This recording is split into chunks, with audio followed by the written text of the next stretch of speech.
Israel's Lebensraum master plan for Gaza, borrowed from the Nazis' depopulation of Jewish ghettos, is clear.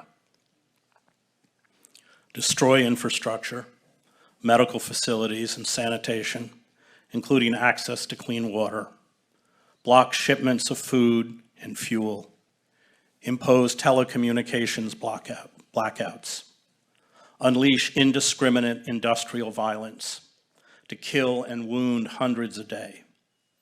Let starvation and epidemics of infectious diseases, along with the daily massacres and the displacement of Palestinians from their homes, turn Gaza into a mortuary. Israel has killed or seriously wounded close to 100,000 Palestinians in Gaza, almost 1 in every 20 inhabitants. It has destroyed or damaged 60% of the housing. The safe areas to which some 2 million Gazans were instructed to flee in the south have been relentlessly bombed with thousands of casualties.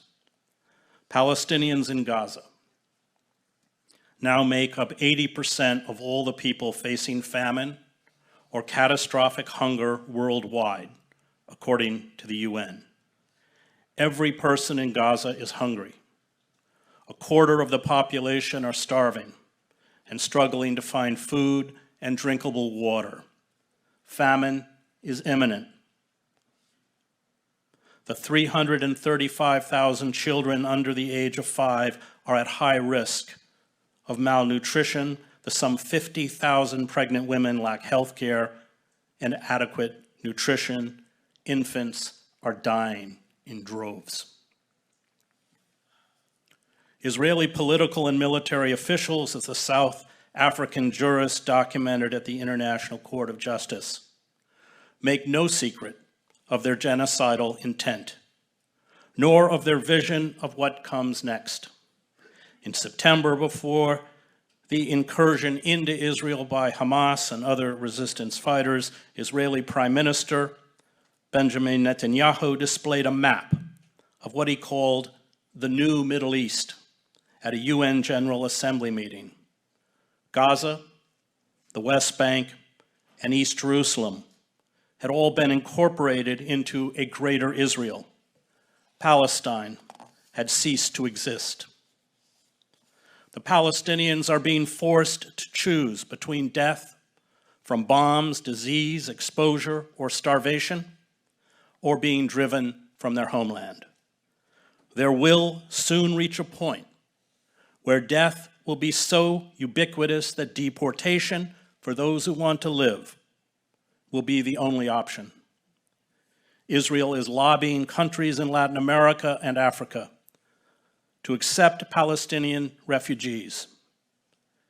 Israeli leaders are calling this deportation, quote, voluntary migration. Voluntary migration is not a new concept in the annals of genocide.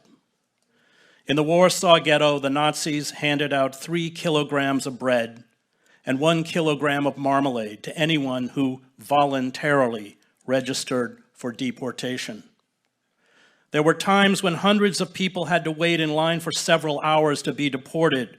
Marek Edelman, the only surviving commander of the Warsaw Ghetto Uprising, writes in his book, The Ghetto Fights. The number of people anxious to obtain 3 kilos of bread was such that the transports now leaving twice daily with 12,000 people could not accommodate them all.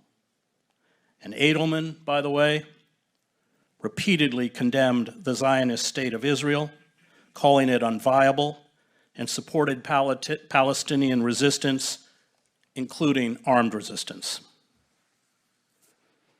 The Nazis shipped their victims to death camps. The Israelis will ship their victims to squalid refugee camps in countries outside of Israel. This is the plan. No one, especially the Biden administration, intends to stop it. The most disturbing lesson I learned while covering armed conflicts for 2 decades is that we all have the capacity, with little prodding, to become willing executioners. The line between the victim and the victimizer is razor thin. The dark lusts of racial and ethnic supremacy, of vengeance and hate, of the eradication of those we condemn as embodying evil, are poisons that are not circumscribed by race, nationality, ethnicity, or religion. We can all become Nazis. It takes very little. And if we do not stand in eternal vigilance over evil, our evil, we become like those carrying out the mass killing in Gaza, monsters. Perhaps the saddest irony is that a people once in need of protection from genocide now commit it.